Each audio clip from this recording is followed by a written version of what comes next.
बुलढाणा जिल्ह्यात मेहकर नावाचं तालुका आहे. त्या तालुक्यात लता भगवान करे नावाची एक माऊली आहे. साधारण 65 वर्ष वय आहे तिचं. 3 मुली होत्या. 70चा नवरा. गरिबीशी संसार करत सगळं व्यवस्थित चाललं होतं. 3 मुलींची लग्न करून दिली. आयुष्यभर जेवढं काय कमावलेलं साठवलेलं ते सगळं मुलींच्या लग्नात घातलं. आता दोघं नवरा बायको दुसऱ्याच्या शेतात रोजानी जायचंय. जो काही रोजगार हातावर पडायचा त्याच्यातनं आपली सुखाची मीठ भाकरी खायची. आनंदात चाललं होतं अगदी सगळं. पण अचानक नवऱ्याची तब्येत बिघडली. बायकोला काय करावं कळेना. तिथल्या सरकारी दवाखान्यात घेऊन गेली. सरकारी दवाखान्यात डॉक्टरनी सांगितलं मोठ्या डॉक्टराकडे न्यावं लागेल. काय करावं सुचेना. 4 जणांकडनं शेजाऱ्या पाजाराकडनं पैसे गोळा केले. नवऱ्याला सोबत घेतला आणि बुलढाण्याला गेली. तिथं नवऱ्याला दवाखान्यात दाखवलं. डॉक्टरांनी सांगितलं काय आणखी तपासण्या कराव्या लागतील पण त्याची सोय आपल्याकडे नाही. तुमच्या नवऱ्याला घेऊन तुम्हाला बारामतीला जावं लागेल. आता मात्र त्या माऊलीच्या पायाखालची जमीन सरकली. अरे आता इथपर्यंत यायला 4 जणांकडनं पैसे घेऊन आलो. आता बारामतीला जायचं कसं. तिथं आणि पैसे लागतील ते आणावे कुठून. करावं तरी काय. अरे पोटाची खळगी कशी बशी भरतो आपण. जगावं तरी कसं की आजारी माणसानं सरळ मरून जावं जगूच नये. त्या माऊलींच्या डोळ्यातनं घळघळ अश्रू ओघळायला लागले. करावं काय. ज्या माणसानं आयुष्यभर खस्ता खाल्ल्या, ज्या माणसानं आयुष्यभर स्वतःच्या खांद्यावर हा संसार पेलून धरला, ज्याने आयुष्यभर आम्हाला सुखाची सावली दिली, आज त्याच्यावर वेळ आली आणि आपण काही करू शकत नाही. ती माऊली आतल्या आत गलबलत राहिली. करावं काय. शेवटी परत आली. आणखी 4 जणांपुढे शब्द टाकला. मिळतील जुळतील तेवढे पैसे गोळा केले. नवऱ्याला सोबत घेतला आणि बारामतीला पोहोचली. डॉक्टरांच्या पुढे नवऱ्याला दाखवलं. डॉक्टरांनी तपासणी केल्या आणि सांगितलं एक महत्वाची तपासणी करावी लागेल. आता मात्र तिचा धीर कचला. तपासणं तरी किती करता तपासण्या. तिने डॉक्टरला विचारलं डॉक्टर ठीक पण खर्च किती येईल. आणि डॉक्टरांनी जो खर्चाचा आकडा सांगितला तिच्या डोळ्यापुढे दिवसा अंधाऱ्या आल्या. अरे कसं करावं तरी कसं. कुठून आणावे पैसे. न्यावं सरळ नवऱ्याला मर म्हणून सांगावं. करावं काय. काय आतल्या आत ढसढसत राहिली. बाहेर आली. त्या बाकड्यावर बसली.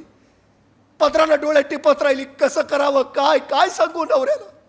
जावं माघारी सरळ परत मरू द्यावं नवऱ्याला असंच. आतल्या आत हमसत राहिली. थोडा वेळ झाला. डोळे पाणावलेले कोरडे झाले आणि त्याच बाकड्यावर पडलेला पेपर तिला दिसला. तो पेपर तिनं वाचला. मोठ्या ठळक अक्षरात छापलेली बातमी तिच्या नजरेत भरली आणि ती चमकली. बातमी होती बारामती मॅरेथॉनची आणि मॅरेथॉन मध्ये जिंकणाऱ्या स्पर्धकाच्या बक्षिसाची. त्या बक्षिसाच्या आकड्यावर तिची नजर फिरवली आणि त्याच्या डोक्यात झणकन कल्पना आली. ही बक्षीस जर मी जिंकलं तर माझ्या नवऱ्याची तपासणी होऊन उपचार होईल. बस 65 वर्षाची माऊली तिने निर्णय घेतला नवऱ्याचा जीव वाचवण्यासाठी या बारामती मॅरेथॉन मध्ये भाग घ्यायचा.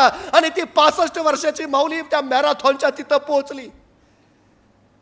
सगळे स्पोर्ट्सचे शूज घालून आलेले, टी-शर्ट घातलेले, रोज धावण्याचा सराव करणारे मॅरेथॉन स्पर्धेला.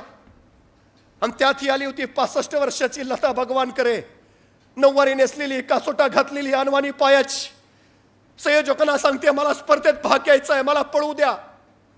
चकित होऊन सगळे बघायला लागले. ती सांगायला लागली माझा नवरा दवाखान्यात आहे, त्याला वाचवायचं असेल तर पळण्याशिवाय पर्याय नाही, मला कृपा करून पळू द्या. संयोजकाने तिला भाग घेऊ दिला आणि 65 वर्षाची माऊली त्या स्पर्धेला तयार झाली. बघता बघता पट्टी पडली आणि मॅरेथॉन चालू झाले. बेभान होती लता भगवान करे पळत राहिली. आजपर्यंत रोजचे रोज कसलेले सराव करणारे धावपटू पळत आहेत आणि त्यांच्या बरोबर पळती 65 वर्षाची नऊवारी घातलेली, कासोटा नेसलेली लता भगवान करे. डोळ्यापुढे फक्त नवरा दिसतोय. त्याच्यासाठी पळायचंय, त्याला वाचवायचंय, त्याला जगवायचंय. बस जिंकलंच पाहिजे. दुसरा पर्याय नाही. बेभान पळते. आतापर्यंत पळली होती रानात जनावरांच्या माग. आतापर्यंत पळली होती संसारला ठिगळा लावताना. आतापर्यंत पळाली होती संध्याकाळचे 2 घास कमावताना. अशी मैदानावर कधी पळलीच नव्हती. पण आयुष्य आता पळायला लावत होतं बेभानपणे. पळत होती आणि अखेर आवाज झाला. स्पर्धा संपली आणि त्या बारामती मॅरेथॉनची विजेता ठरली ही 65 वर्षाची लता भगवान करे.